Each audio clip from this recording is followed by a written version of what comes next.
ما نوم کوګی دی او د پلار نوم معشوق جان دی او موږ دواړه جانبین ته ورونه وو، دوه ورونه زما مړه وو، دوه ورونه د هغو مړه وو، یو زه جوبل وم یو هغه جوبل وو. او چې زموږ دا جوړه وشوله نو موږ ډېره شکریا ادا کړه او موږ ډېر خوشحاله شو. زموږ د ورونو عزیزانو زموږ د خپل ورونو ډېرې منډې تللې والې، وږې شپې ورځې تېرې کړل دي، ډوډۍ ته دي جوړ شوي، دغه ته دي جوړ شوي. د دې ډېره شکریا ادا کوم. او بیا جانبین دا ته چې د خپل وروندارانو ډېره شکریا ادا کوم چې دوی پکې لږه خو به یار تولي وی نو دغه نه دي د خاوند مثال ډېر خوږ او دغه الله دې دیو پلډي او عزت وساتي، د دیو پلډي او عزت الله وساتي، زمونږ یې وساتي او مونږ یې وساتو. او نور جانبین ډېر خدای خیر پیښ کړي. او زه د خپل ورونو عزیزانو ډېره شکریا ادا کوم، ډېره شکریا ادا کوم. او که زه دا ته وایم زموږ نه د کارونه د ما نه مړه دي او د هغو نه مړه دي. موږ 5 ورونه هغه پاتې شو او 5 موږ پاتې شو، هغه هم څه نه دي او موږ هم څه نه یو چې زه دې پوهېږم. هغه د کارونه د هغو نه مړه دي او زما نه مړه دي. د روغه جوړه وشي او دا مې درته وویل چې دغه وشي که نه اصل یې جوړه ده، په هېڅ حال باندې نه ختمېږي. چې دا جوړه نه وي دا مې تر پراته به د حکومتونو کې او د هغه څه کې. خو زمونږ ورونه قابلانو، زمونږ وکیل صاحب و، زه تا ته نه شم ویلی که نه زه ډګر په جیل کې وم، ډګر په هسپتال کې دغه کې وم، هسپتال کې جیل کې وم. نو دغه وشه ده ما ته یې وویل فریقین څنګه ستاسو دا دغه دی دا یو وکیل دی مال زمونږ ورور دی، زمونږ ورور دی. ویل ښه آریان به شو 500 کسانو، آریانه کبا کبا شو چې دغه دی دا خو یو وکیل دغه جانبین سړي ته مړه دی او وکیل یو دی. ابا آریان شو که افسران به و کار څه به جې کرتا نه باندې څوک کار کوي خدای دې تباه کړي. بخولیر دی د پلار نوم سازبر دی او دا کومه پېښه راغله ده نو دا زموږ د ورونو له خدای اخره په دنیا بدلې وي وزونه وکړي چې کومې منډې تندې ووالې په ولږه ګېډۍ ووالې خپلې پیسې خرچه کړي دې حد ته یې راورسوله موږ یې ډېره شکریا ادا کوو. نو تاسو چې کومه جوړه وکړه په قرآن املاس کې بالکل مې ایښلی دی، په قرآن املاس ایښلی دی، زړه دې خلاصه نور څه پکې نشته. اعوذ بالله من الشیطان الرجیم، بسم الله الرحمن الرحیم. اول خو ستاسو ټولو مېلمنو راغلو مېلمنو شکریا ادا کوم. تاسو د الله اجر درکړي، زموږ سره په دې خوشحالۍ کې شریک شوئ. او زمونږ ټولو قومونو ته دا خلک هم چې راوغوښتو نو زمونږ میسیج هم دا چې یاره دومره لویه سانحه وشوه. هغې اولې ورځې نه د تاران قومي جرګې او د تاران قومي تحریک مشران او سپین ږیري ځوانان نه پاڅېدل دي او الحمدلله دا کار یې نتیجې ته بېګا ورساو. او دا نن تاسو ګورئ چې په دې ښادۍ په دې خوشحالۍ کې دا ټول قومونه زموږ سره شریک دي. نو ټولو قومونو ته زموږ دا درخواست دی چې یاره همدقسې جرګې خپلې جوړې کړئ چې ټول مسایل زموږ د جرګو د لارې حل شي. اصل کې چې دا بنیادي طور دواړه یو کور او یو قوم هم دی یو کور هم دی. نو په هغه وجه باندې چې د قوم سپین ږیري او ځوانان دوی ته کېناستل نو دوی یو بل د الله د رضا لپاره وباښه او هغه سپین ږیرو مشرانو له خپل اختیار ورکړو چې تاسو زموږ لپاره څه غوره کړه. نو دوی سپین ږیرو مشرانو هغو ته چې کېناستل د الله د رضا لپاره یې وبخل، هېڅ قسمه خبره په منځ کې رانله او یو کور دی یو خلک دی. نو په دې وجه باندې دوی خواري وکړه چې دوی دا کور بېرته جوړ شي، الله جوړ کړو. هغه خلکو ته هم زموږ دقه درخواست دی چې دا د پښتنو علاقه ده، راځئ یو ټغر ته کېنئ او خپل مشران ناغون کوي او څه مسایل چې راځي نو دقسې جرګو په حواله باندې کېنئ، جرګې ته مخې ته کوئ او انشاءالله جرګه به هغه مسلې حل کوي. او زموږ د تاران قومي جرګه به انشاءالله ستاسو په خدمت کې حاضر وي چې که په هر ځای کې چاته مسله یو څوک غواړي انشاءالله زموږ مشران او زموږ سپین ږیري به ځي او د هغو په خبره کې به کېني انشاءالله. زما نوم دی ملک محمد اسرار تارانی ایډوکیټ. زه د تاران قومي تحریک جنرال سیکرټري یم. دا کومه سانحه چې راغلې وه په دې کې 4 کسان وفات شوي وو، 2 کسان د یو سایډ نه، 2 کسان د بل سایډ نه او یو کس پکې شدید زخمی وو. خو په دې جرګه کې چې ډیر زیات اهم رول چا ادا کړی دی نو هغه زه خپل صدر صاحب نصیب روان درویش صاحب ته ورکوم چې هغې پکې ډیر زیاته منډه ترلې وهلې وه. د هغه سره تقریبا هغه ډیر په ایمرجنسي بنیاد باندې 40 رکني کمیټي جوړه کړه په یو هفته کې دنه او همدغه شان دغه مسله په 2 میاشتو کې دنه حل شوه چې په هغې کې تقریبا 16 ملزمان چې وو هغه جیل کې وو هغه باعزت طور باندې رها شو. نو زه دیو ته خراج تحسین پیش کوم صدر صاحب ته او دغه سره پوره ټیم ته.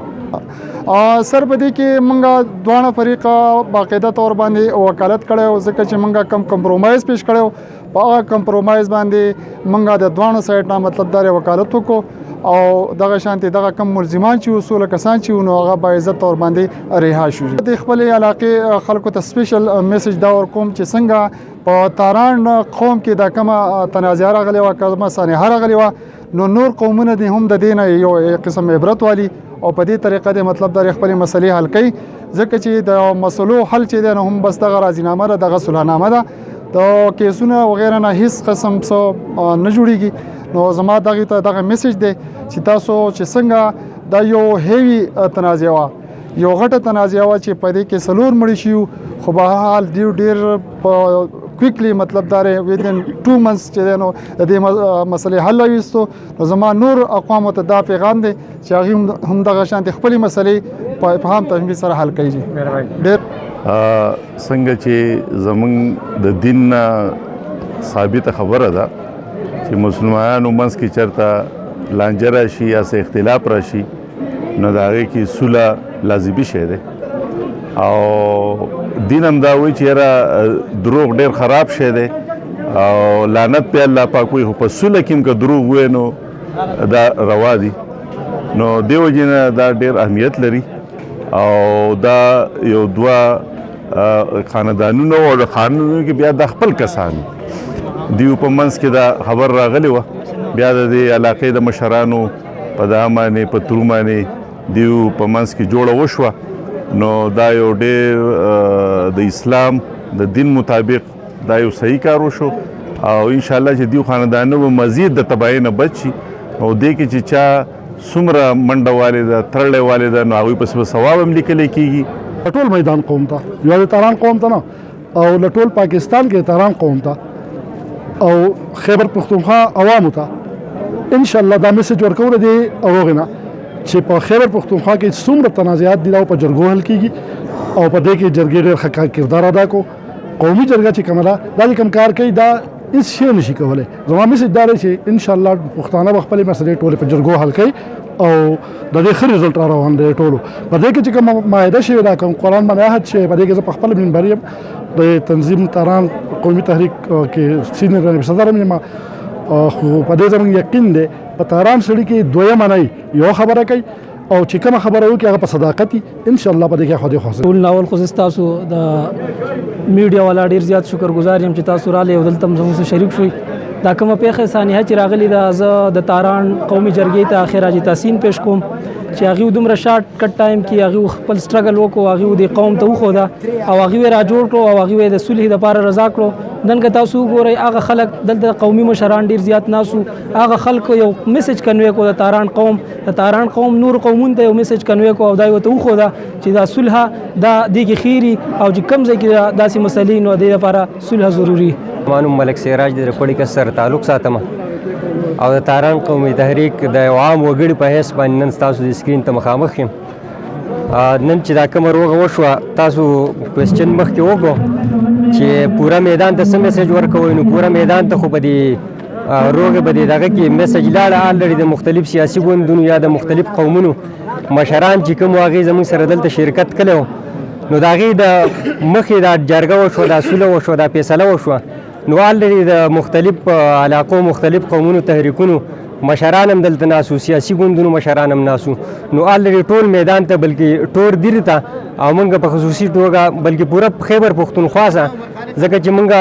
د دې داسې یوه سیمې سره تعلق ساتو چې موږ الحمدلله پښتانه یو او د انسانیت په حیث باندې د مسلمانۍ په حیث باندې دا کم کار چې وشوی دی نه موږ مطمئن یو. زما نوم ملک محمد جوهر اقبال دی، د پړی کس میدان اوسېدونکی یم. دا کومه تنازعه چې زموږ د ورونو په منځ کې تاران بالا کې راغلې وه تقریبا 2 میاشتې مخکې، نو د هغې لپاره فورا چې کوم دی زموږ د تاران قومي تحریک کمیټي ونیوله. په هغه 40 رکني کمیټې کې زه د هغې یو ممبر وم. د هغې لپاره زموږ د یو پوره ټیم شپه او ورځ منډې ترلې ووهلې او د هغوی په کوششونو سره او د الله تعالی فضل و کرم سره هغه نن سرته ورسېده او د هغوی په منځ کې روغه جوړه وشوه. په دې مجلس کې چې موږ دلته راټول شوي یو، موږ دلته ناست یو،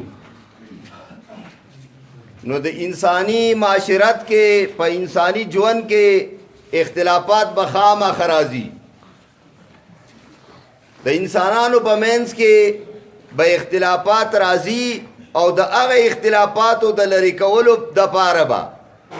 څه داسې خلک موجودي چې هغه به هم بر وخت د احساسي ذمهداري پکې او د احساسي ذمهدارۍ په بنیاد باندې به هغه اختلافات لرې کوي. او ما دا یو سوچ کاو چې تکړه خلک زموږ څخه په برول کې چې په جرګو هم پوهېږي، ملکان هم دي او په مشرۍ هم پوهېږي خو زه تاسو ته سلام کوم زه تاسو ته خراج تحسین پیش کوم چې ما په ژوند کې په اولي پیرو وکړه چې د څلورو مړو فیصله او د هغې جوړه صرف دا په 3 میاشتو کې کېږي زه ستاسو د مشرانو ته مبارکي در کوم او زه وایم چې دا څونه مشران چې که تاسو دغه شانتي په صحیح نیت باندې او دغه شانتي په اخلاص سره پاسئ انشاءالله یو قسم مسله هم داسې نه راځي چې هغه به آینده لپاره ستاسو په لار کې څه رکاوټ جوړه شي او دا به د میدان د ترقۍ لپاره چې 2 کسانه مي 10 کسانه مي خو چې هغه په دغه شانتي نیت دي لکه څنګه چې په دې جرګه کې نو انشاءالله د علاقه به ډېره زیاته په ترقۍ باندې لاړه شي او زه د دې وروسته چې کوم دا دواړه فریقین دي زه د دې ډېر زیاته شکریا ادا کوم د برول د هغه قوم د طرف نه د دې شکریا ادا کوم چې دوی خپلو زړونو کې یو بل ته لار ورکړه یو بل ته چې کوم نه وګیخ کته کړي او دا مسله حل کړه به هر حال تاسو دا دغه ملګرو چې کوم دلته راغلي نن خپل وخت ضایع کړی دی او د مقدسه چې نن ورځ ده دا د 2 کورونو د 2 خاندانونو نه دا د ټول قام د تاران دپاره د تشویش باعث و دا کوم جګړه چې شوه کومه لانجه چې شوه دې باندې دا ټول قام خپو په دې کې چې کوم مشرانو کاغه د تارانو دی او که د تارانو نه بار دي په دې صلح کولو کې چې چا کوششونه کړي دي هغې ته مونږ خراج تحسین پیش کوو مونږ ورسره مخکې موله داد ورکړی بیا به موله ورکوو چې یاره په دغسې په دې وطن کې د امن راوستو دپاره د خیر ښېګړې په دغه کې چې زمونږ نه څه قسم هم دغه کېدی شو منډه تړله مونږ ستاسو په شا باندې ولاړ یو او که نور هم داسې تنازعات دي چې د هغې نه په دې علاقه کې امن ته خطرئ دلته کې چې کوم دی زمونږ مینه ورورولي او اتحاد او اتفاق په هغې کې خرابېږي نو په هغې کې مونږ ټول تاسو هر وخت کې د سره یو مونږ ستاسو په شا باندې ولاړ یو او زمونږ د یو مسلمان په حیثیت باندې د یو پښتون په حیثیت باندې د دې وطن د یو شهري په حیثیت باندې دا زمونږ ټولو ستاسو دا فرض جوړېږي چې دغه قسمه تنازعاتو دغسې حل راوباسو کوشش پکې وکړو تاسو یو ځل بیا شکریه ادا کوم محترمو ټولو مسلمانانو ورونو د هر ځای نه د برول نه او د سوات نه او د نورو نه او د میدان د ګوټ ګوټ نه راتلونکو ملګرو الله رب العالمین دې ستاسو په دې راتګ کې خیر و برکت وغورځوي محترمو د دې واقعي مطابق زه تاسو ته دا کوم آیاتونه چې مې وې او کوم احادیث چې په دې باب کې دي نو د ټولو نن ورځ الحمدلله او دې احادیثو لره اهل علم و محدثینو بابونه ایښودلي دي وایي باب فی طرق الخیر باب دی په بیان د هغه لارو کې چې هغه د خیر لارې دي زما محترمو دلته اهل علم ناست دي خیر دا لفظ عربي دی وایي جامع لكل خیر هر خیر د نیکۍ کار ته دا شامل دی نو زما محترمو دا کم ورونه چې د کم ځای نه راغلي دي هغه ورونو ته زه خاص کر دا وایم چې د هغوی په منځ کې شیطان کم لغزش او کومه وسوسه ور وغورځول او کوم مسله راغله منځ ته او بیا د دې د جوړولو دپاره زمونږ ورونه چې کوم ځای نه راغلي دي او چا چې په دې کې منډه ترله کړې ده او د دې د روغولو منډه یې کړې ده او کوشش یې کړی دی شپه ورځ او په هغې باندې شپه ورځ دا سرګردان شوي دي نو الله رب العالمین دې هغوی لره اجر کریم ورکړي